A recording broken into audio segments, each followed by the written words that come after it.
Hi, welcome back. Let's do another video quickly breaking down some of these main and big topics that people want to talk about with their mental health.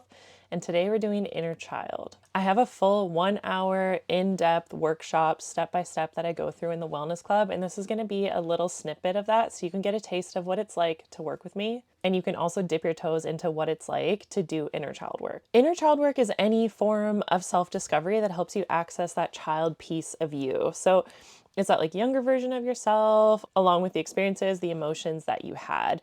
It's not just like one version. We often talk about like your inner children. So you're going to want to go back to like multiple stages in your life that you struggled with or maybe need some support from. And the way that you start to do inner child work is to just become aware of what's going on for you. It's got to be you who shows up for you. No one else can really do this work for you.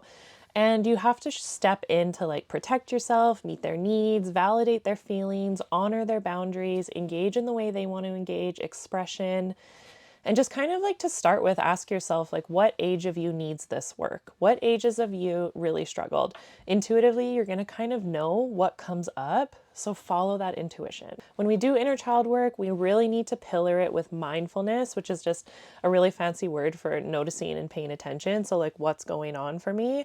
And then also shame resilience. We live in a world where we are taught to always blame and shame ourselves for everything that we're struggling with. And we just can't be in that world when we're doing inner child work because it wasn't our fault.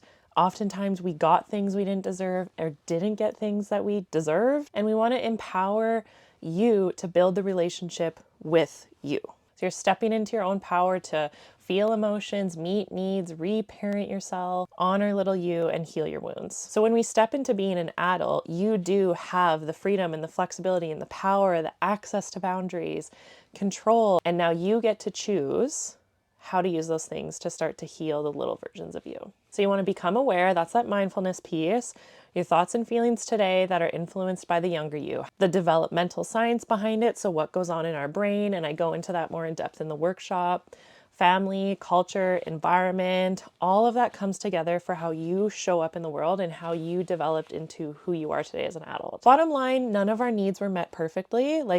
There's just no way that any human being could meet all of our needs perfectly, and that's okay. We just become aware and understand this. And by understanding that, we understand who we are today, and we actually have a lot more access to like compassion and understanding so that we don't sit in that shame so much. You get to bridge the gap and step into who you want to be today, but you can't do that if you're just ignoring all the pain that you went through. And it doesn't mean you're like gonna go back and like blame your parents for everything or your childhood was like this, so this is how you are now. It's not about that. It's about just understanding so you can weave this into your story. So you can be informed by your past, changed by your past, but not cemented into it. You don't want to respond like 16, 17-year-old you or 5 or 6-year-old you as an adult. You want to actually step into your power so you don't respond like that. But when we're not doing this work, we can have a tendency to kind of shift back to some of those old ways of responding, and that's not always helpful or at all. Then we want to acknowledge. So acknowledging that we have wounds and unmet needs. We all do. That's okay. Accept responsibility that you have to meet your own needs. Stop putting it on everybody else. When we're children, we're not responsible for our needs, right? We have to we have to shift out of that.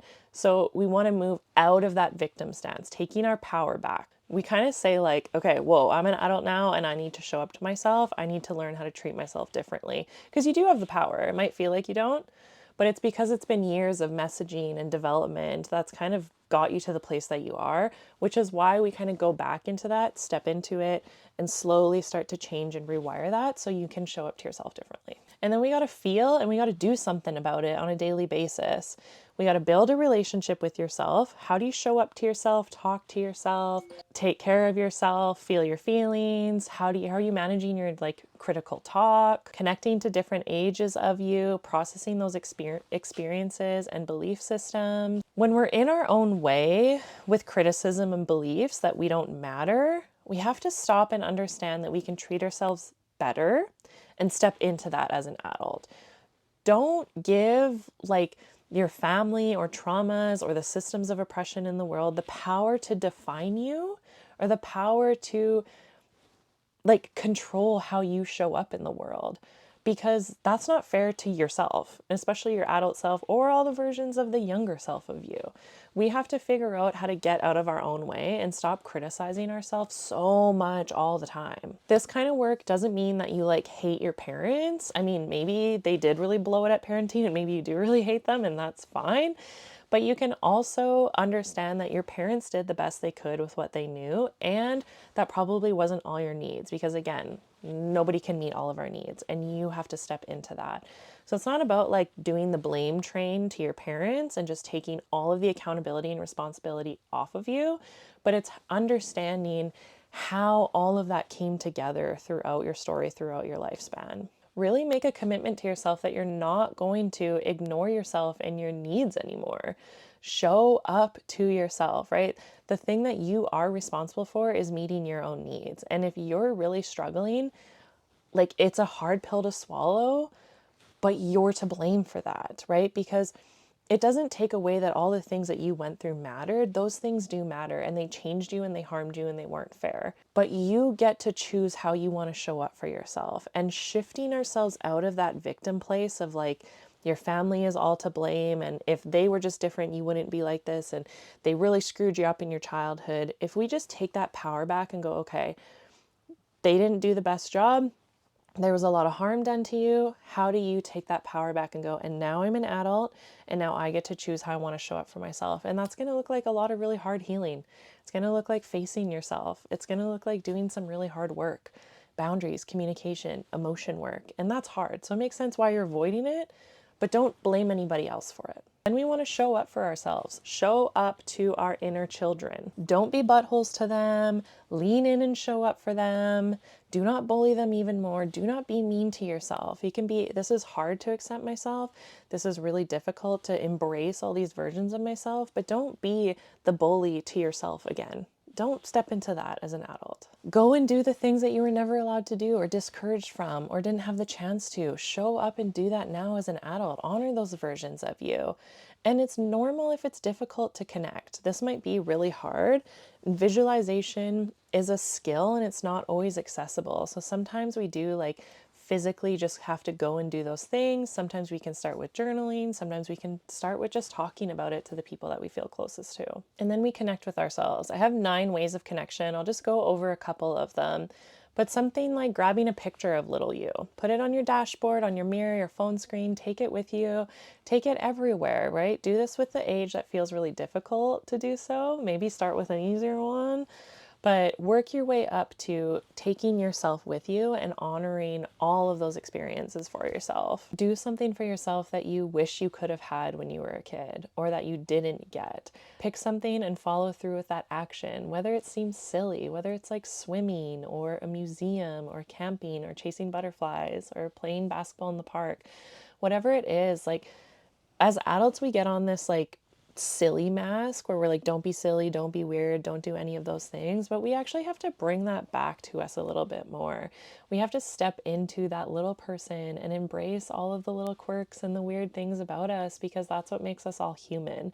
And that is what's going to make you feel connected to those smaller, younger versions of yourself that maybe was shamed or bullied or criticized for wanting to do those things. Ultimately, you have to listen, really pay attention to your needs, your emotions. You have to validate. You have to have your own back, right? It makes so much sense. Of course, this is hard. This is really difficult.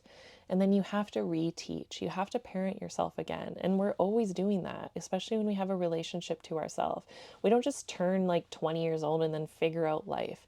We're always having to parent and show up for ourselves. And if you're not doing that, you're probably stuck in some really old patterns. And just remember, if you have a history of trauma, you might need extra support doing this work, working with someone to manage those like emotions and triggers. So trust your intuition and trust your gut. Go into the things that feel safe and seek out extra support for the things that don't. And remember, like little you is just so cool. You're so badass. You're doing the hardest work, and we love that. So that's my really brief, quick, fast introduction to inner child. There's so much more in depth around this, especially in the workshop that I go into in the wellness club. We go through more tangible steps that you can take. We go through breaking down these topics a lot more into the developmental science of it. But know that you can do inner child work at any point. Listen to your favorite music, dance, connect to those activities, look at pictures, photo book. But ultimately, I like to think of it as like giving yourself a warm hug at all different stages of your life, and don't be mean to yourself. Okay, thanks for listening. Like, subscribe, do all the things. And if you're interested in the Wellness Club, comment wellness and let's chat.